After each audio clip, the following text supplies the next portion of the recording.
you need it, any way you want it. She loves to laugh, she loves to sing, she does everything. She loves to move, she loves to groove, she loves a lot of things. All night, oh, every night. So hold tight, ooh baby, hold tight. Oh, she said, You're listening to The Marc Cox Show. Follow the show on Facebook. Facebook.com/The Marc Cox Show. We don't need to fear anybody, but we need to get our policies right. And this president, I believe, has begun to do that and reset the table, so to speak, for some failed policies of the past administration. That is General Jack Keane speaking out on the reset button, so to speak. Trump didn't go buy one of those little red reset buttons at the office supply store. He's got a whole different version of it. It's on people's rear ends. He's pushing it. Seriously, that was easy. That's what it said, wasn't it? The easy button. It was an easy button. Chris Arps back in here with us. I don't even know where to go. You don't even know where to go with it. I'm talking about pushing on people's rear ends, and you don't want to talk about That it. was easy. Let me get to a call or two first on this Kushner thing. Then I want to talk about what the United States Supreme Court did today and what they're doing down in the great state of Texas. And I know you love Texas. Love Texas. And I've often thought that if they would have just ever secede, I'll just move down there with them. Don't you think? Because they got some good ideas. Jeremy, welcome into the program. You're on the air. Hi, Mark. Thanks for taking my call. Yes, sir. Say, before the break, I think I heard you say something to the effect of that this wasn't Kushner's idea to set up the communication line, that it was Russia's idea. And every report I've read, that is completely false. Kushner went to Kislyak, the ambassador of Russia, and asked him. Okay. And it's reported that Kislyak was actually taken aback, and he went up to his higher-ups in the Kremlin and said, look, they want to do this. It was shocking, and they ended up not doing it. I don't know whose idea. Jeremy, whose report was that based on? It's based on it's based on the Washington Post quoting an anonymous source who said that intelligence officials picked up communications between the Russians. And in the fifth paragraph, it admits that the Russians often lie in these communications because they know they're being monitored. Here's what Catherine Herridge of Fox is reporting on it now. Just listen. And I've got some new information just coming out. It's from our Catherine Herridge, and she is reporting that a source close to Kushner says that it was the Russians who first raised the idea of establishing a secret back channel, not Kushner. This source also told her that the idea of a permanent back channel was never discussed, only a one-off for a call about Syria. So that's the report from Fox. In my mind, there's a lot of disinformation coming out of Russia. I just want to know why they even tried to do that. Why would he even have gone along with that? Well, listen to James Clapper and Flynn, and all of them will tell you that having a back channel of some sort is not unheard of in international politics. He wasn't even in government yet. He was a private citizen. He wasn't even a member of the staff. They were in the transition. They weren't talking about setting it up before he was in government. They were probably talking about what would happen afterwards. Yeah, I know that's a very implausible excuse or explaining away of this, because there really is no innocent interpretation of it. So Jared Kushner should be fired for information that people have had since December about this conversation. This information just came out. I'm sure that the FBI has had this information. I'm sure that people that are investigating it have had this information. It just came out now. One more shoe drops, Jeremy, and there's no hard evidence of any wrongdoing on the part of anyone. I don't know what you require to be hard evidence, apart from maybe a videotape of Trump in the hotel room with some prostitutes. How about? Are you kidding me? That was discredited months ago. The Democrats, Barack Obama had that, wouldn't even bring it up. Yeah, and that was that was the noble of Obama, because he was being noble. He watched it, but he didn't want to reveal it to anyone. Is that what you're saying? I don't know what evidence you want. There's so much smoke to this that there's got to be something. No. I tell you where the evidence is, Jeremy. It's the 30,000 missing emails from Hillary Clinton and the fact that she's not behind bars. There was so much evidence in that case that it's sickening. In this case, there's a lot of he said, she said, and innuendo from Adam Schiff and the rest of these Democrats. Yeah. But so far, there's no evidence of anybody doing anything wrong.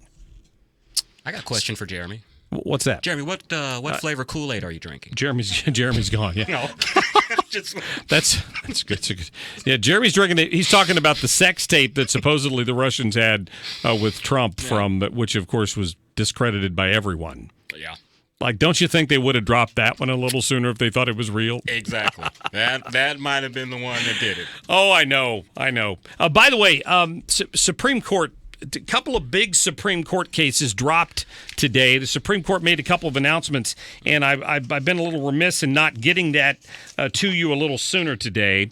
First of all, the Supreme Court has decided to hear Ohio's clean voter rolls case. I don't know how you feel about that, but Ohio had a system where it said if you didn't vote in 2 consecutive years, either local or federal, if you hadn't voted in 2 years, they mailed out a card to you to confirm your address. Yeah. And if you didn't return the card, they would delete your name from the voter rolls. I think the state of Ohio is doing what many other states already do. Right. I used to work at the election board, St. Louis County Election Board, and that's what we did. You would send out notices to see if your address was still good, and also if you hadn't voted in a few elections, I think they dropped you. So I think state of Ohio is just coming up to speed with the rest of the nation. Well, Judicial Watch released a statement on it because they, of course, filed a friend of the court briefs supporting Ohio's efforts to ensure that its voter rolls are up to date. I don't know why every state wouldn't do that. Yeah.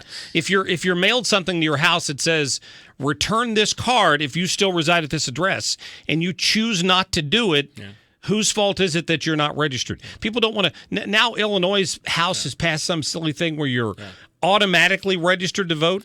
I think, though, to play devil's advocate, though, sometimes these notices are sent out months after or before an election, and I think the election process just aren't on people's minds, so they kind of throw the thing to the side and I'll do that later. There's not an election coming up, or maybe it's next year, and maybe they just don't think about it. Well, a lower court threw it out, but now the Supreme Court has agreed to hear it, and we'll find out. It's probably going to be next term before we get an answer on that. The term's just about up. Decision number 2, the Supreme Court tightened the rules on where companies can be sued. Now, the ACLU and I'm sure all of the trial attorneys are raising Cain about this, but it was Justice Ginsburg who wrote the majority decision on this because it included BNSF, which is a train company, and couple people in Montana. Apparently, you could venue shop to try to get better verdicts, right? Madison County, Illinois. Just because BNSF's rail line happened to cross through this state, they decided to sue in Montana, even though the 2 people didn't live in Montana, and the injuries didn't happen in Montana. And the court has come back and said, no, you can't do this anymore. You can't go to a state where you don't reside and where the injury didn't happen and try to sue a company just because you think you can get a better verdict. Yeah, we have that happening here. I mean, Madison, Illinois, right across the river, was the #1 venue shopping place in the country. And we kind of had that going on now, Mark, where all of these calcium talc powder cases, where are they being held or being heard? Here in St. Louis. So we're seeing that. Now, if you've got a legitimate claim for an injury, there's nothing in this decision that prevents you from filing suit and getting your day in court. It does prevent your attorney from having a friendly court somewhere where he knows the prosecutor, whatever the case may be, and getting you into a situation like they have in the southern Illinois area where you're more likely to win. This is the mindset of liberals on this. Sonia Sotomayor dissented in this case, calling the ruling a jurisdictional windfall for large multi-state or multinational corporations, and that individuals are harmed because they're going to bear the brunt of the majority's approach and be forced to sue in distant jurisdictions in which they have no contacts or connections. Why should you be able to sue in a district where you have contacts and connections? That to me defies logic. In translation, what that means is her friends that are trial lawyers that chase ambulances, this is going to be bad for their business. Yeah, very, very true. So that decision came down, and there's another one that's pending. It's a similar challenge brought by Bristol Myers Squibb, who said it shouldn't have to face injury lawsuits by hundreds of out-of-state residents in California over its blood-thinning medication Plavix. The company's incorporated in Delaware and headquartered in New York. Right. But they all rushed out to California to sue. I mean, you shouldn't be able to venue shop. I mean, that's just common sense fairness. One more I want to get to real quick because this was a pretty big one that I thought that kind of slipped through. The court ruled today it sided with a Mexican immigrant. Now, this guy, I had to dig for this a little bit to figure this out, but apparently he had permanent residence. He was only 16 he was 22 years old, but he was a legal permanent resident of the U.S. after immigrating here in 2000 with his parents.